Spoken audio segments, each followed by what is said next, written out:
어느덧 80입니다. 나도 한때는 누군가의 든든한 기둥이었고 일터에선 해결사였으며 집에선 자식들의 슈퍼맨 같은 존재였지요. 그러나 지금 나는 누군가의 도움 없이는 약봉지도 헷갈리고 날마다 염색약을 덧칠하지 않으면 거울 속 백발이 너무 낯설게 느껴지는 노인입니다. 세상이 변한 건지 내가 변한 건지 사실은 둘 다겠지요. 며칠 전 아들이 이런 말을 했습니다. 아버지, 요즘 많이 달라지셨어요. 그 말이 낯설지는 않았습니다. 예전부터 며느리도 비슷한 말을 해왔으니까요. 전엔 안 그러셨잖아요. 그 말을 들을 때마다 내 속은 복잡해집니다. 나도 내가 달라졌다는 걸 알아요. 하지만 그게 내 의지 때문은 아니라는 걸 젊은 사람들은 잘 모릅니다. 추기옥 선생의 노년의 삶에 이런 말이 나옵니다. 이 세상에 변하고 싶어 변하는 사람은 아무도 없다. 그 구절을 읽는 순간 나는 울컥했습니다. 그래요? 나도 내가 지금 이렇고 싶어서 그런 건 아닙니다. 몸이 말을 안 듣고 기억은 엊그제 일도 헷갈리고 이유 없이 짜증이 나고 때로는 내가 나 자신 같지 않거든요. 예전에는 말이죠. 밥 한 그릇만 봐도 이건 어디서 나왔고 무슨 양념이 들어갔는지 딱 알았어요. 그런데 요즘은 며느리가 뭐든 짜다고만 하지요. 나도 내가 뭘 잘못했는지 몰라요.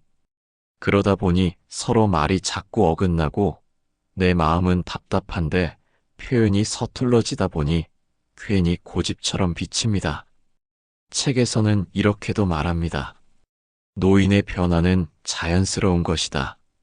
인간은 전 생애에 걸쳐 늘 변화하기 때문이다. 그 말을 들으며 안도했습니다. 그렇다면 나는 비정상인 게 아니라 그냥 나이 들어가는 중이구나. 세상에서 늙지 않는 사람이 없다는 건 참으로 공평한 진리입니다. 돌이켜보면 나는 참 많은 것을 겪었습니다. 전쟁, 가난, IMF, 그리고 지금의 디지털 세상까지. 그때마다 그래도 나는 아버지니까라며 참고 견디고 다시 일어나고 가족을 지켰습니다. 하지만 이제는 작은 일에도 쉽게 지치고 사람 많은 곳은 괜히 불편합니다. 소란스러운 젊은이들 틈에 끼면 어딘가 나는 이제 구경꾼인가? 싶은 생각도 듭니다. 그런데 이 책은 나 같은 노인의 마음을 정말 따뜻하게 어루만져 줍니다. 노인도 가족의 일상을 함께하고 싶다. 맞아요. 나도 함께 있고 싶은 거예요. 하지만 젊은 사람들은 그걸 참견으로만 받아들일 때가 많지요. 이럴 때 문득 유교의 효가 떠오릅니다. 예로부터 공자는 부모가 살아계실 때는 그 뜻을 따르고 돌아가신 뒤에는 그 덕을 이어받아야 한다고 했지요. 하지만 지금 시대의 효는 그저 물질적 공급이나 병원 수발로만 축소된 듯합니다. 정작 노인이 진짜 바라는 건 이해와 인정, 그리고 작은 말 한마디에서 느껴지는 존중의 온기입니다. 내가 젊을 때 아버지를 돌보면서 왜 저렇게 고집이 셀까? 왜 말이 안 통하지?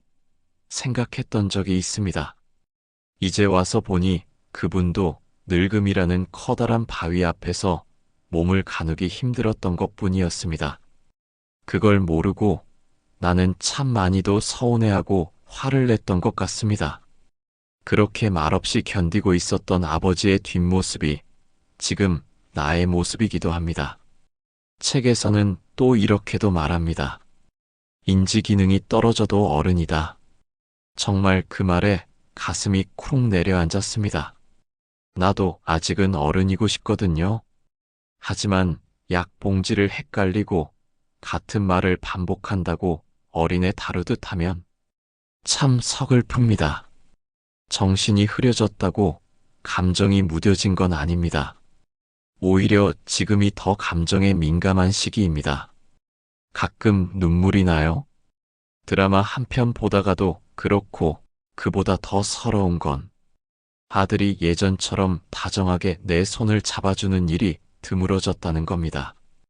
그래서 이 책을 통해 감히 말씀드리고 싶습니다. 부모님이 변했다고요? 그건 부모님이 늙으셨기 때문입니다. 그리고 그 늙음은 의지가 아니라 자연의 순리입니다. 변화를 억지로 바로잡으려 하지 말고 그 자체로 이해해 주시길 바랍니다. 그저 손 한번 꼭 잡아주는 것, 밥 먹을 때 눈 마주치며 아버지, 오늘 어땠어요? 그 한마디면 됩니다. 내가 바라는 건 거창한 간병도 아니고 호화로운 노후도 아닙니다. 단지 내가 아직 존재하는 사람이라는 것을 느끼고 싶은 것입니다. 그게 노인에게는 가장 큰 치유이자 가장 고마운 효도입니다. 아무도 내 마음을 몰라줄 때 나는 자주 이 책을 꺼내 읽습니다.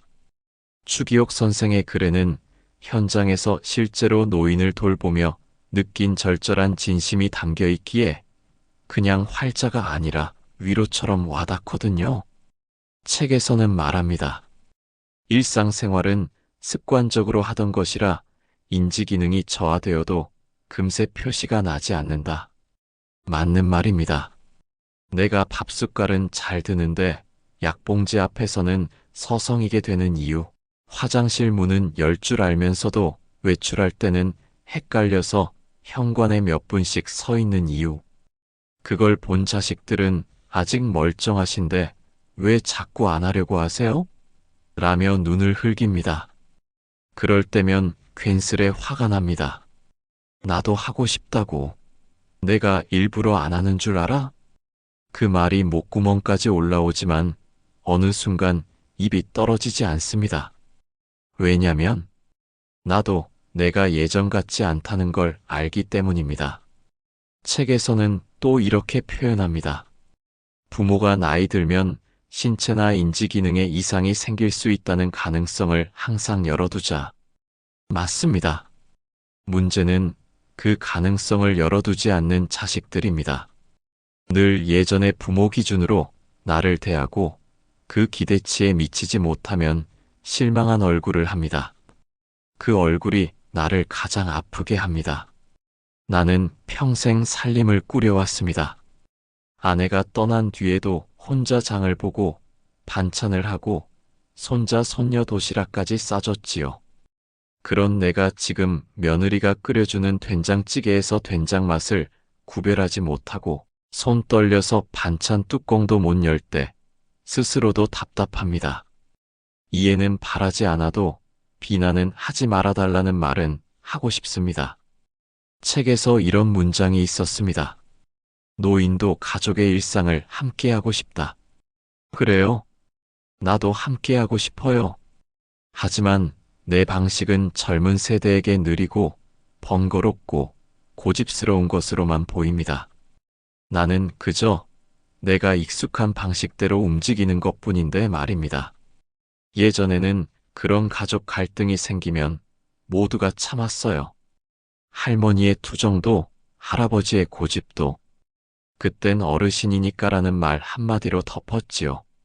하지만 요즘은 그 말이 사라졌습니다. 요즘은 왜 그렇게 불편하게 사세요? 라는 말이 먼저 나옵니다. 불편한 건 내가 아니라 나를 바라보는 당신들일지도 모르는데 말입니다. 나는 요즘 내가 집안의 손님이 된 기분입니다. 어느 날은 거실에 앉아 드라마를 보는데 며느리가 부엌에서 조용히 말하더군요. 아버님, 이따 TV 소리 좀 줄여주세요. 애들 숙제해야 해서요. 예전엔 그 애들 잘 때까지 내가 재우고 노래도 불러줬는데 이젠 내가 방해가 되는 존재가 되었나 싶었습니다. 나는 그대로 리모컨을 내려놓고 조용히 내 방으로 들어갔습니다.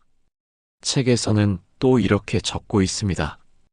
부모도 자식의 관심과 사랑이 필요하다. 이 구절은 정말 내 마음을 그대로 말해줍니다. 나는 바라는 게 많지 않습니다. 단지 내가 이 집에 여전히 필요한 존재라는 느낌, 그리고 누군가 내 이야기를 들어주는 것, 그거 하나면 충분합니다. 내가 늙었다고 해서 존중받지 못해야 할 이유는 없지 않습니까? 인간은 늙을수록 과거의 상처와 고독이 쌓여 마음의 구석구석이 더 민감해집니다. 책에서 말하듯 노인의 감정 기복은 인지기능 저하나 삶의 경험에서 오는 자연스러운 결과이다. 그걸 짜증이나 고집으로만 보는 것은 너무나 일차원적인 오해입니다. 그렇게 생각해보면 불교의 가르침이 떠오릅니다. 모든 존재는 무상하며 변하지 않는 것은 없다. 나의 변화도 자식의 변화도 자연의 흐름 속 한 조각일 뿐입니다. 그 변화를 억지로 멈추려 하지 않고 함께 흘러갈 수 있는 여유를 가진다면 노인의 삶은 그 자체로 향기로운 여정이 될 수 있습니다. 내가 어렸을 땐 아버지의 손톱 및 흙도 위대하게 느껴졌습니다.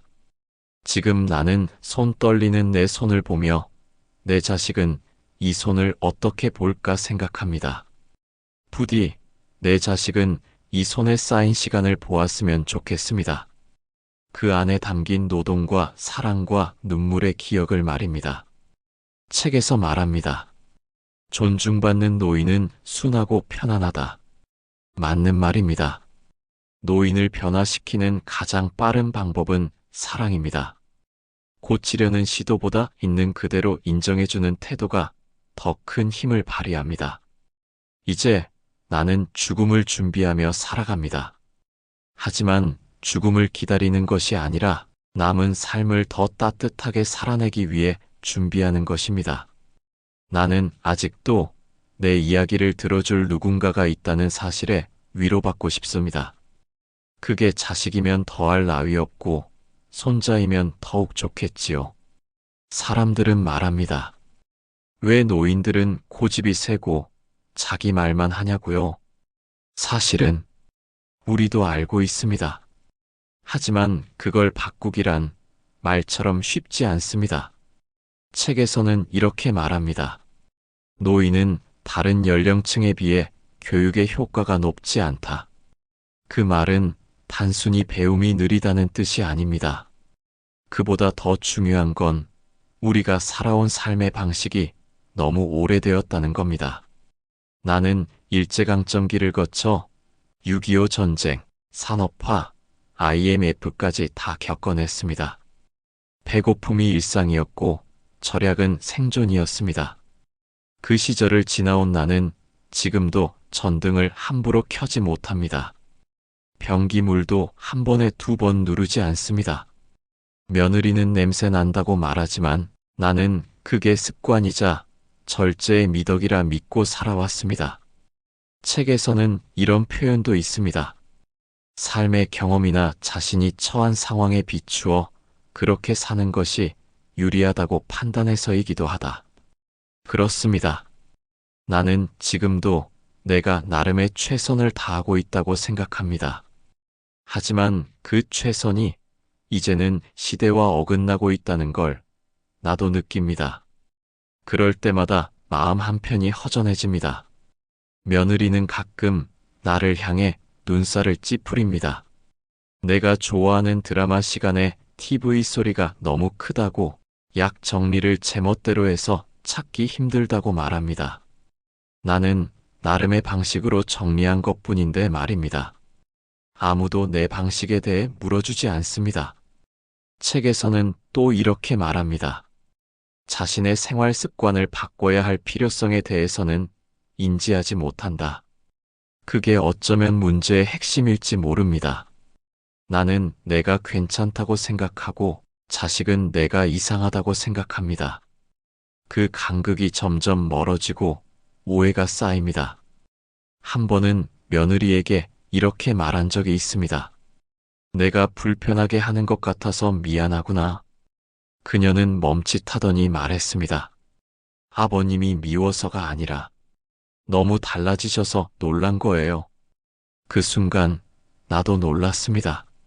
나는 그렇게 많이 변했는가? 하지만 이 책은 그 답을 이렇게 줍니다. 노인은 별나라에서 온 사람이 아니라 바로 나의 미래 모습이기도 하다. 그 문장을 보고 얼마나 오래 눈을 감고 있었는지 모릅니다. 지금 나를 불편하게 보는 사람들도 언젠가 나처럼 변할 것입니다. 단지 먼 훗날이 아니라 그리 멀지 않은 내일일지도 모릅니다. 그런 생각을 하면 나의 고집도 이해해 줄 수 있을 거라 믿습니다. 책에서는 다양한 노인의 문제 행동도 다룹니다. 같은 질문을 반복해서 짜증나요. 세수를 안 하려고 해요. 자꾸 옛날 이야기를 되새김해요. 이 문장들을 읽을 때 나는 마치 내 이야기인 것 같아 부끄럽기도 하고 안도되기도 했습니다. 나도 압니다. 같은 질문을 반복하면 자식이 짜증낸다는 걸. 하지만 기억이 가물가물한 날엔 그게 반복인지 아닌지조차 헷갈립니다. 내가 일부러 그러는 게 아님에도 눈치만 보게 됩니다. 또 혼날까봐. 목욕을 싫어하는 것도 나름의 이유가 있습니다. 물이 닿는 감각이 전과 다릅니다. 피부가 예민해져서 살갗에 닿는 물도 아프게 느껴집니다. 게다가 떼수건으로 박박 문지르는 건 정말 끔찍한 고통입니다. 하지만 아무도 그걸 이해하려 하지 않지요.